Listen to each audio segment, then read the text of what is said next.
ॐ ज्ञानतिमिरान्धस्य ज्ञानञ्जनशलाकया चक्षुरुन्मिलितं येन तस्मै श्रीगुरुवे नमः। नमः ॐ विष्णुपादाय कृष्णप्रेष्ठाय भूतले श्रीमते भक्तिवेदान्ता स्वामिनिति नामिने। नमस्ते सारस्वते देवे गौरवाणी प्रचारिणे निर्विशेषशून्यवादी पाश्चात्यदेशतारिणे।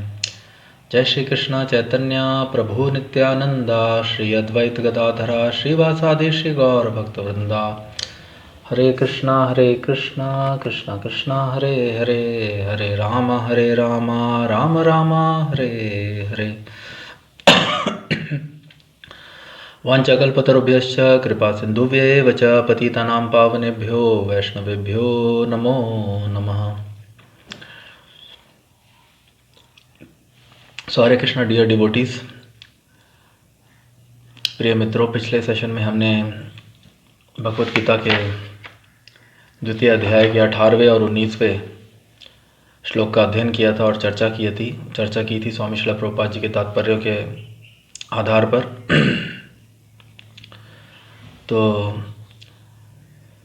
अगला जो श्लोक है 20वें नंबर का, वो भी बहुत महत्वपूर्ण। भगवान श्री कृष्ण अपनी वार्ता को जारी रखते हुए अर्जुन जी से कह रहे हैं, न जायते म्रियते वा कदाचिन नायं भूत्वा भविता वा न भूयः अजो नित्यः शाश्वतो अयं पुराणो न हन्यते हन्यमाने शरीरे। न जायते म्रियते वा कदाचिन नायं भूत्वा भविता वा न भूयः अजो नित्यः शाश्वतो अयं पुराणो न हन्यते हन्यमाने शरीरे। न जायते म्रियते वा कदाचिन नायं भूत्वा भविता वा न भूयः अजो नित्यः शाश्वतो अयं पुराणो न हन्यते हन्यमाने शरीरे। ना कभी नहीं, जायते जन्मता है, म्रियते मरता है, वा या कदाचित कभी भी, भूत वर्तमान या भविष्य, ना कभी नहीं, अयम यह, भूतवा होकर, भविता होने वाला, वा अथवा, ना नहीं, भूयः अथवा पुनः होने वाला है, अजः अजन्मा, नित्यः नित्य, शाश्वतः स्थायी, अयम यह, पुराणः सबसे प्राचीन, ना नहीं, हन्यते मारा जाता है, हन्यमाने मारा जाकर, शरीरे शरीर में। तो आत्मा के लिए किसी भी काल में ना तो जन्म है न मृत्यु। न जायते म्रियते वा कदाचिन, किसी भी काल में, कदाचित कभी भी, भूत वर्तमान या भविष्य। तो आत्मा के लिए किसी भी काल में ना तो जन्म है न मृत्यु, वह ना तो कभी जन्मा है, न जन्म लेता है और ना जन्म लेगा। नायं भूत्वा भविता वा न भूयः, वह अजन्मा, नित्य, शाश्वत तथा पुरातन है। अजो नित्यः शाश्वतो अयम पुराणो, पुरातन। वह अजन्मा, नित्य, शाश्वत तथा पुरातन है। शरीर के मारे जाने पर भी वह मारा नहीं जाता। न हन्यते हन्यमाने शरीरे, न हन्यते हन्यमाने शरीरे। सो बहुत ही भव्य श्लोक। भगवान श्री कृष्ण जो हैं आत्मा के विज्ञान की और व्याख्या, आत्मा है जो जीव है, जो भगवान का अंश, उसके विज्ञान की और अधिक व्याख्या करते हुए उसके अनेक गुणों का व्याख्यान कर रहे हैं। अजो नित्यः शाश्वतो अयम पुराणो न हन्यते हन्यमाने शरीरे। न तो जन्म लेता है किसी भी काल में और ना उसकी मृत्यु होती है। तो तात्पर्य के अंदर स्वामी श्रील प्रभुपाद जी लिखते हैं, गुणात्मक दृष्टि से परमात्मा का अणुअंश परम से अभिन्न है। वह शरीर की भांति विकारी नहीं है। कभी कभी आत्मा को स्थायी या कुटस्थ कहा जाता है, शरीर में 6 प्रकार के रूपांतरण होते हैं। वह माता के गर्भ में जन्म लेता है, कुछ काल तक रहता है, बढ़ता है, कुछ परिणाम उत्पन्न करता है, धीरे धीरे क्षीण होता है और अंत में समाप्त हो जाता है। किंतु आत्मा में ऐसे परिवर्तन नहीं होते। आत्मा अजन्मा है, किंतु चूंकि वह भौतिक शरीर धारण करता है, अतः शरीर जन्म लेता है। आत्मा ना तो जन्म लेता है न मरता है। जिसका जन्म होता है उसकी मृत्यु भी होती है, और चूंकि आत्मा जन्म नहीं लेता, अतः उसका ना तो भूत है, न वर्तमान है, न भविष्य है। वह नित्य, शाश्वत तथा सनातन है, अर्थात उसके जन्म लेने का कोई भी इतिहास नहीं है। हम शरीर के प्रभाव में आकर आत्मा के जन्म मरण आदि का इतिहास खोजते हैं। आत्मा शरीर की तरह कभी भी वृद्ध नहीं होता, अतः तथाकथित वृद्ध पुरुष भी अपने में बाल्यकाल या युवावस्था जैसी अनुभूति पाता है। शरीर के परिवर्तनों का आत्मा पर कोई प्रभाव नहीं पड़ता। आत्मा वृक्ष या किसी अन्य भौतिक वस्तु की तरह क्षीण नहीं होता। आत्मा की कोई उपसृष्टि नहीं होती। शरीर की उपसृष्टि संतानें हैं, और वे भी व्यष्टि आत्माएं हैं, और शरीर के कारण वे किसी न किसी को की संतानें प्रतीत होती हैं। शरीर की वृद्धि आत्मा की उपस्थिति के कारण होती है, किंतु आत्मा के ना तो कोई उपवृद्धि है, ना ही उसमें कोई परिवर्तन होता है। अतः आत्मा शरीर के 6 प्रकार के परिवर्तन से मुक्त है। कठोपनिषद, स्वामी श्रील प्रभुपाद जी बहुत अच्छा कठोपनिषद से उदाहरण लेते हुए इस तरह का एक श्लोक आया है। कठोपनिषद में भी न जायते म्रियते वा विपश्चिन नायम कुतश्चिन बभूव कश्चित् अजो नित्यः शाश्वतोऽयं पुराणो न हन्यते हन्यमाने शरीरे। तो जैसा बिल्कुल समान न जायते म्रियते वा कदाचिन नायम भूत्वा भविता वा न भूयः अजो नित्यः शाश्वतोऽयं पुराणो न हन्यते हन्यमाने शरीरे। और कठोपनिषद में कहा गया है न जायते म्रियते वा विपश्चिन नायम कुतश्चिन बभूव कश्चित् अजो नित्यः शाश्वतोऽयं पुराणो न हन्यते हन्यमाने शरीरे। तो इस श्लोक का अर्थ तथा तात्पर्य भगवद गीता के श्लोक जैसा ही है, स्वामी श्रील प्रभुपाद जी लिख रहे हैं। किंतु इस श्लोक में एक विशिष्ट शब्द विपश्चित का प्रयोग हुआ है, जिसका अर्थ है विद्वान या ज्ञानमय।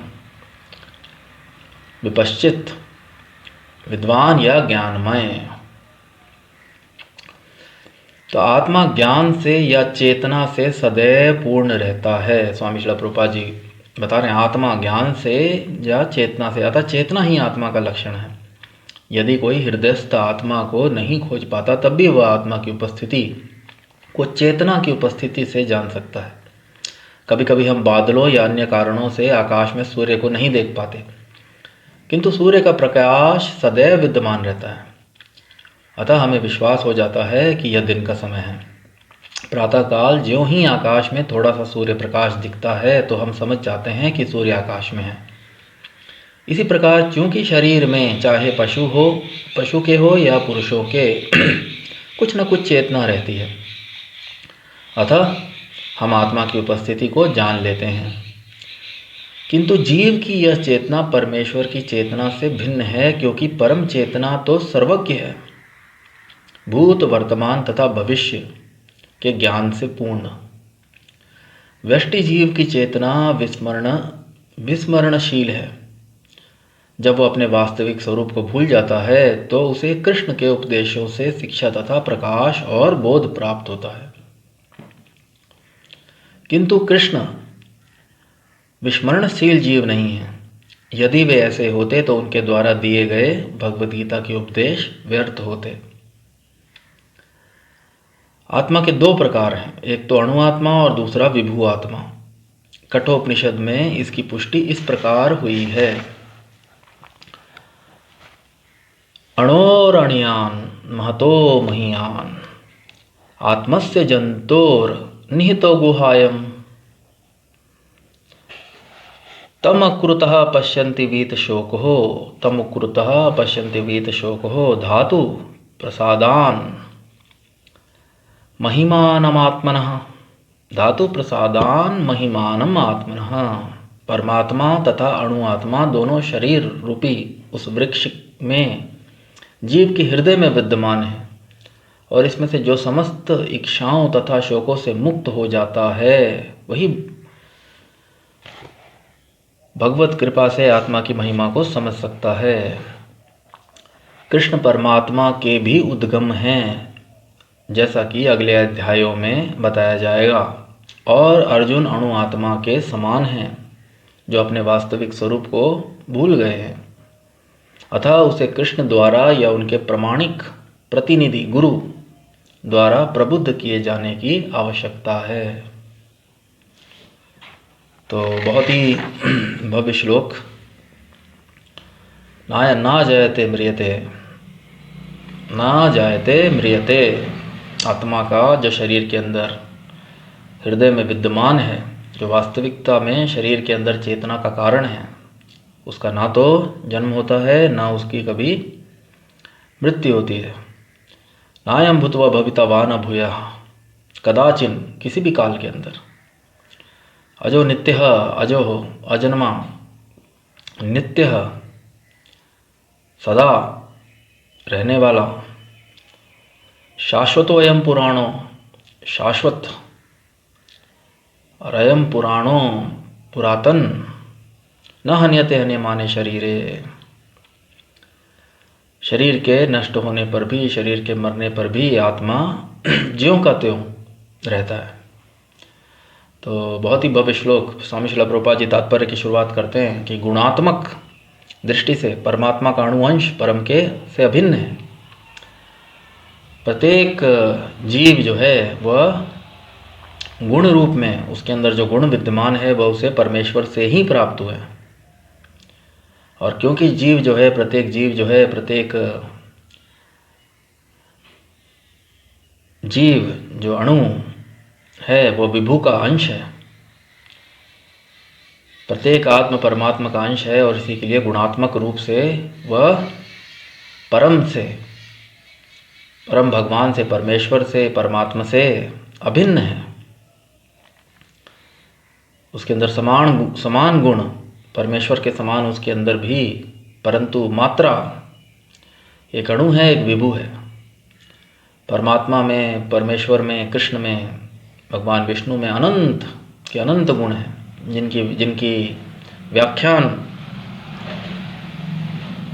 जिनका व्याख्यान भी वास्तविकता के अंदर संभव नहीं है।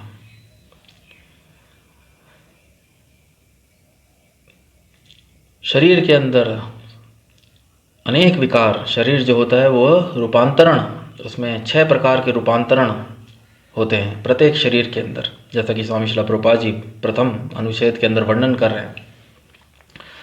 परंतु आत्मा सदा स्थायी बना रहता है, और इसीलिए उसे कूटस्थ, जिसमें कोई परिवर्तन नहीं होता। तो कभी कभी आत्मा को स्थायी या कूटस्थ कहा जाता है, कूटस्थ, क्योंकि उसके अंदर कभी कोई परिवर्तन नहीं होता। तो 6 प्रकार के रूपांतरण,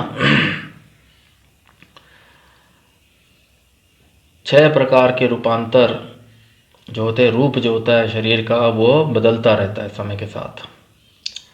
माता के गर्भ में वो जन्म लेता है, कुछ समय तक रहता है, उसमें धीरे धीरे कुछ काल तक रहता है, बढ़ता है, कुछ परिणाम उत्पन्न करता है, धीरे धीरे क्षीण होता है और अंत में समाप्त हो जाता है। परंतु आत्मा में ऐसे कोई भी बदलाव, ट्रांसफॉर्मेशंस, ऐसे कोई भी बदलाव या विकार या उसके रूप में रूपांतर नहीं होता। इसीलिए आत्मा को कुटस्थ या स्थायी भी कहा जाता है। परंतु शरीर के अंदर, प्रत्येक शरीर के अंदर ये 6 प्रकार के स्वामी श्रील प्रभुपाद जी तात्पर्य में वर्णन कर रहे हैं। जैसा कि वेदों व शास्त्रों के अंदर वर्णन है कि शरीर जो होता है, प्रत्येक शरीर जो होता है वह 6 प्रकार के उसके अंदर रूपांतर होते हैं। माता के गर्भ में जन्म लेना, कुछ समय तक रहना, उसमें वृद्धि होना, कुछ परिणाम उत्पन्न करना, धीरे धीरे क्षीण होना और अंत में समाप्त हो जाना। किंतु आत्मा में ऐसे परिवर्तन नहीं होते। आत्मा अजन्मा है। और स्वामी श्रील प्रभुपाद जी लिख रहे हैं कि जिसका भी जन्म होता है उसकी मृत्यु निश्चित है, क्योंकि भौतिक शरीर जो है वह जन्म लेता है, इसलिए वास्तविकता के अंदर अंत में भौतिक शरीर की ही मृत्यु होती है। आत्मा अजन्मा है, किंतु वह भौतिक शरीर धारण करता है, अतः शरीर जन्म लेता है। आत्मा ना तो जन्म लेता है न मरता है। जिसका जन्म होता है उसकी मृत्यु भी होती है, और चूंकि आत्मा जन्म नहीं लेता, अतः उसका ना तो भूत है, न वर्तमान है, न भविष्य। तो बहुत ही महत्वपूर्ण बात, इसको समझ पाना, अपने भौतिक विवेक, अपने भौतिक अनुभवों और भौतिक विवेक से इस बात को समझ पाना अत्यंत कठिन है कि आत्मा का भूत वर्तमान और भविष्य नहीं होता, वह नित्य है। तो नित्य, और स्वामी श्रील प्रभुपाद जी तात्पर्य के अंदर वर्णन कर रहे हैं, क्योंकि हम शरीर के प्रभाव में, हम सब ने जो है अपने अनुभवों से यह देखा है कि शरीर जो है एक समय पर उत्पन्न होता है और एक समय पर नष्ट होता है। तो शरीर के प्रभाव में हम सब यह सोचते हैं कि आत्मा का भी जन्म, कभी तो आत्मा जो है उसका जन्म हुआ होगा और कभी तो आत्मा समाप्त होता होगा, परंतु ऐसा केवल हम शरीर के प्रभाव में आकर ही मनुष्य ऐसा सोचता है। आत्मा के जन्म और उसके मरण इत्यादि को खोजने का प्रयत्न करता है। स्वामी श्रील प्रभुपाद जी उसको तात्पर्य के अंदर लिखते हैं और चूंकि आत्मा जन्म नहीं लेता, अतः उसका ना तो भूत, न वर्तमान या भविष्य, अतः उसका ना तो भूत है, न वर्तमान है या भविष्य है। वह नित्य, शाश्वत तथा सनातन है, अर्थात उसके जन्म लेने का कोई इतिहास नहीं है। इस शरीर के प्रभाव में आकर आत्मा के जन्म, मरण आदि का इतिहास खोजते हैं हम। इस शरीर के प्रभाव में आकर आत्मा शरीर की तरह कभी वृद्ध, और ना तो आत्मा कभी वृद्ध होता है, ना उसकी उपसृष्टि, जैसे स्वामी श्रील प्रभुपाद जी ने उदाहरण में बहुत अच्छा तात्पर्य के अंदर समझाया। एक वृद्ध पुरुष भी अपने अंदर बाल्यावस्था जैसा या युवावस्था जैसी अनुभूति पाता है। वृद्ध पुरुष भी, उसकी भी इच्छाएं, उसकी भी कामनाएं,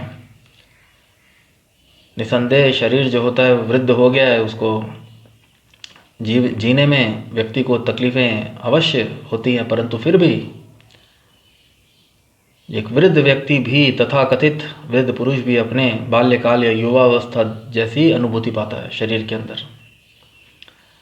इसलिए आत्मा कभी भी इन विकारों के द्वारा नहीं गुजरता। वह नित्य है, शाश्वत है, अजन्मा, पुरातन होकर भी आत्मा कभी वृद्ध नहीं होता। उसका ना तो भूत है, न भविष्य है, ना भूत, न वर्तमान, न भविष्य। तो यह समझ पाना वास्तविकता के अंदर, परंतु इसको अनुभव किया जा सकता है, जैसा कि स्वामी श्रील प्रभुपाद जी उदाहरण के माध्यम से, तथाकथित वृद्ध पुरुष भी अपने में बाल्यकाल या युवावस्था जैसी अनुभूति पाता है। कभी कभी परिवार के अंदर हमने देखा है, दादा दादी अपने पोतों पोतियों के साथ खेलते हुए उन्हीं के समान बच्चे बन जाते हैं। तो वास्तविकता के अंदर तथाकथित वृद्ध पुरुष भी अपने में बाल्यकाल या युवावस्था जैसी अनुभूति पाता है। शरीर के परिवर्तनों का आत्मा पर कोई प्रभाव नहीं पड़ता। आत्मा वृक्ष या किसी अन्य भौतिक वस्तु की तरह क्षीण नहीं होता। और जैसा कि हमने पढ़ा, स्वामी श्रील प्रभुपाद जी समझा रहे, आत्मा की कोई उपसृष्टि, जैसा कि शरीर की उपसृष्टि होती है, कुछ परिणाम उत्पन्न करता है। शरीर के 6 रूपांतर, शरीर के 6 रूपांतरणों में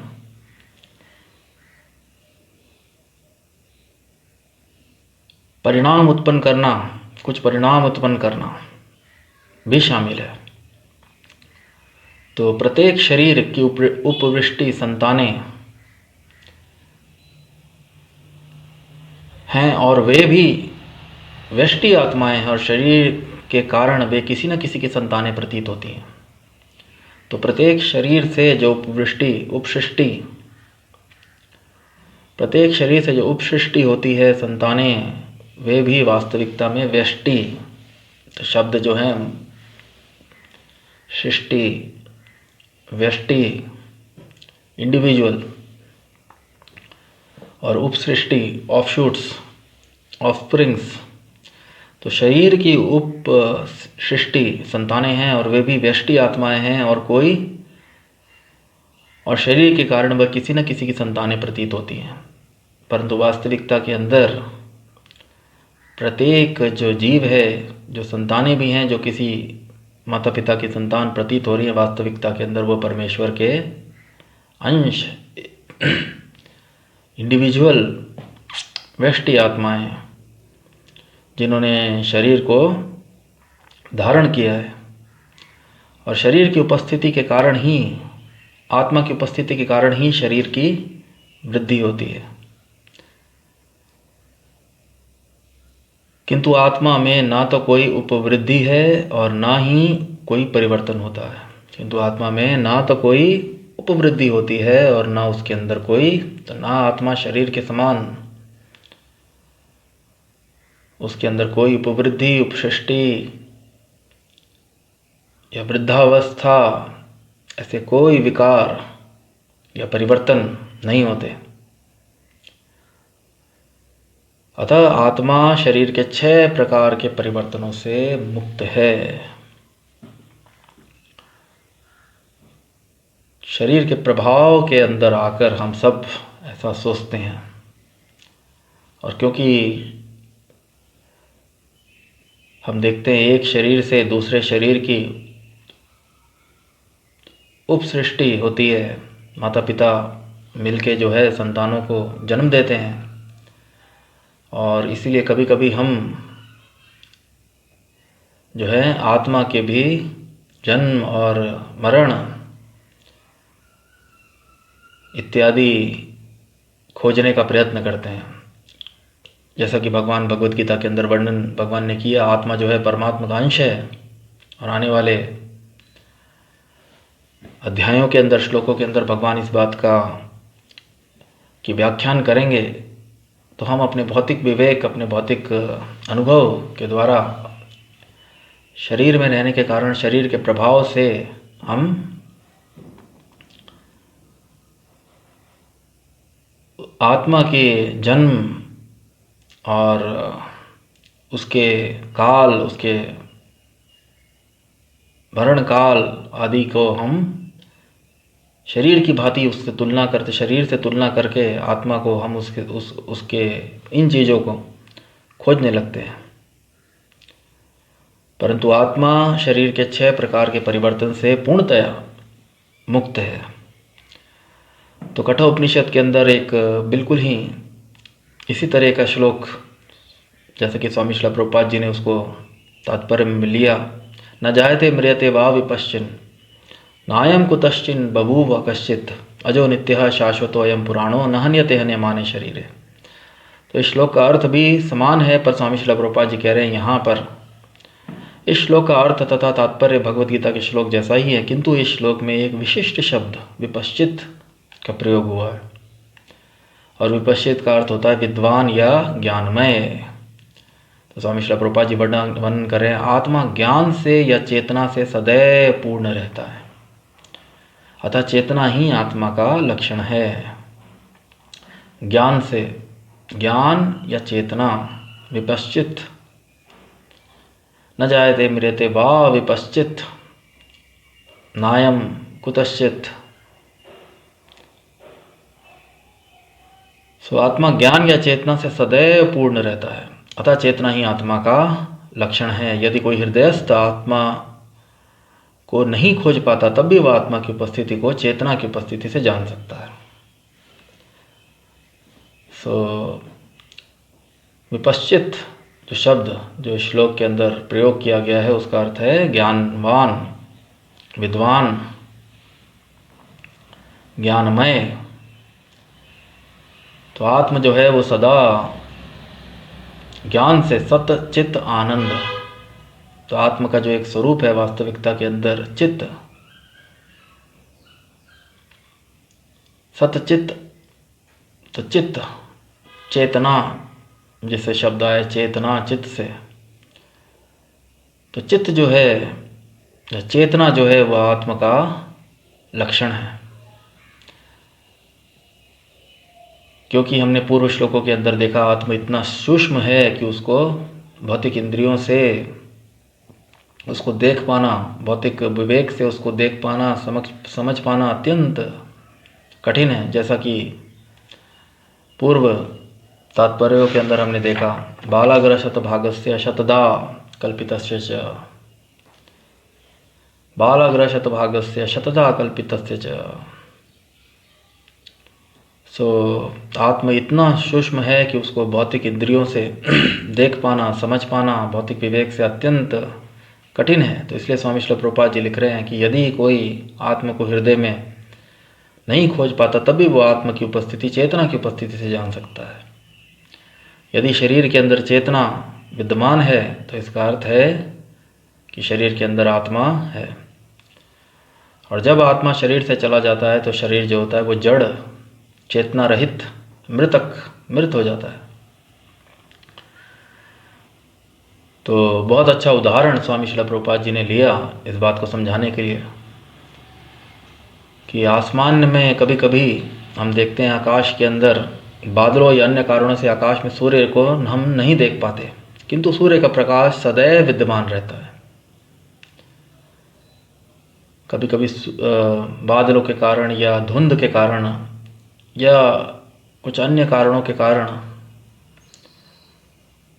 व्यक्ति वास्तविकता में सूर्य को साक्षात नहीं देख पाता, परंतु फिर भी यदि आकाश में प्रकाश फैला हुआ है तो कोई भी व्यक्ति यह समझ सकता है। प्रातःकाल जैसे ही जो ही आकाश में थोड़ा सा सूर्य प्रकाश दिखता है, हम समझ जाते हैं कि सूर्य आकाश में है। तो इसी प्रकार चूंकि शरीरों में, चाहे पशु के हो या पुरुषों के, कुछ ना कुछ चेतना रहती है, अतः हम आत्मा की उपस्थिति को जान लेते हैं।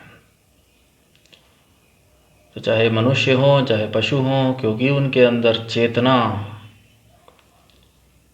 यदि उनके अंदर चेतना विद्यमान है, तो यह आत्मा की उपस्थिति का लक्षण है। और अनेक लोग कलयुग के अंदर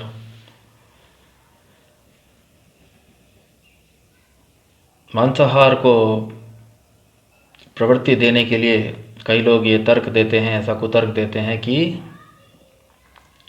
आत्मा जो होते हैं केवल वे, आत्मा जो है वो केवल मनुष्यों के शरीर में ही है, पशुओं के शरीर के अंदर आत्मा नहीं होती। परंतु स्वामी श्रील प्रभुपाद जी यहाँ पे कह रहे हैं, क्योंकि चेतना, जैसा कि हम देखते हैं,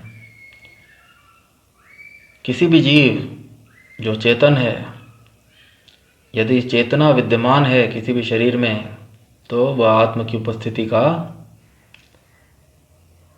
प्रमाण है। तो आत्मा की उपस्थिति को चेतना की उपस्थिति से जाना जा सकता है। परंतु आत्मा और परमात्मा की चेतना में अंतर है।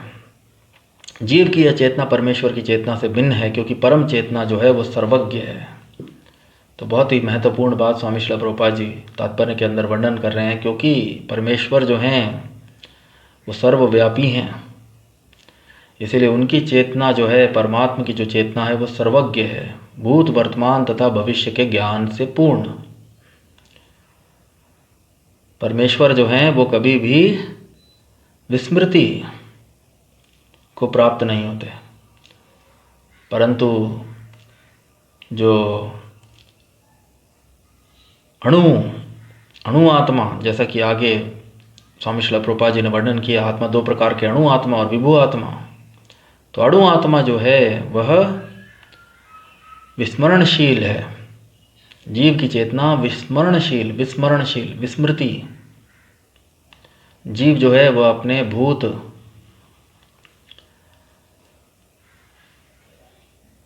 अज्ञानतावश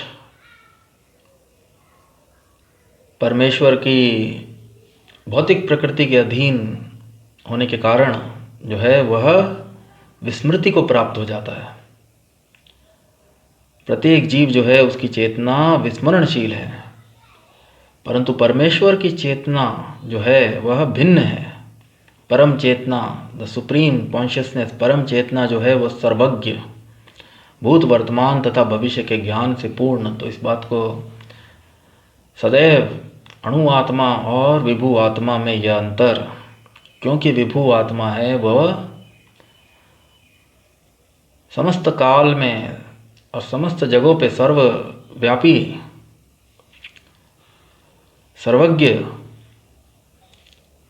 इसीलिए परम चेतना जो है वह सर्वज्ञ है, भूत वर्तमान तथा भविष्य के ज्ञान से पूर्ण। व्यष्टि जीव की चेतना विस्मरणशील है। जब वह अपने वास्तविक स्वरूप को भूल जाता है तो उसे कृष्ण के उपदेशों से शिक्षा तथा प्रकाश और बोध प्राप्त होता है। जब वह अपने वास्तविक स्वरूप को भूल जाता है तो वास्तविकता के अंदर, कलयुग के अंदर हम सब लोग, हम सब जीव जो हैं वे अपनी वास्तविक चेतना, जो अपने वास्तविक स्वरूप को हम पूरी तरीके से भूल चुके हैं, और हमें अपने भूत और अपने भविष्य का कोई भी अनुमान या अपने वास्तविक स्वरूप, अपना परमेश्वर से अपने संबंध, अपने शाश्वत कर्तव्य का हमें बिल्कुल भी बोध नहीं है। तो जब वह, स्वामी श्रील प्रभुपाद जी लिख रहे हैं, व्यष्टि जीव की चेतना विस्मरणशील है, और जब वह अपने वास्तविक स्वरूप को भूल जाता है तो उसे कृष्ण के उपदेशों से शिक्षा तथा प्रकाश और बोध प्राप्त होता है।